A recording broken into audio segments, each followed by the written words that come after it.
မြတ်စွာဘုရားသခင်ဟာတန်တုတိတမေတော်မိနတ်သားကိုအကြောင်းပြု၍ကျေးဇူးဆက်ရန်လို့ငါတရားမင်းဆံရာတာဝရိန်သားမှပန္နုကပလာမြတ်ကြောက်ဖြာထက်တွင်တရင်သုံးတော်မူပြီးဓမ္မသင်္ကနီ12ရက်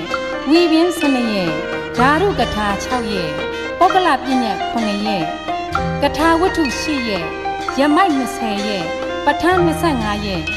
ရက်ပေါင်း90ဝါရင်း3လပတ်လုံးအဘိဓမ္မာတရားတော်ဟောကြားတော်မူပြီးလူပြည်တိမ်ကတနဂုံမြို့ရဲ့တကားဝကိုတရားလက်ရယမလက်ဝဲခြံရံပြီးရွှေဆောင်တန်းငွေဆောင်တန်းတို့လေဗရမ ्या ဆောင်တန်းမှာဖျားရှင်ပြန်ကြတော်မူခဲ့ပါလေအဲ့ဒီနေ့ဟာသရင်ကျွလာပြီနေ့ညချမ်းအဘိဓမ္မာခါတော်နေ့ဖြစ်ပါတယ်ရှင်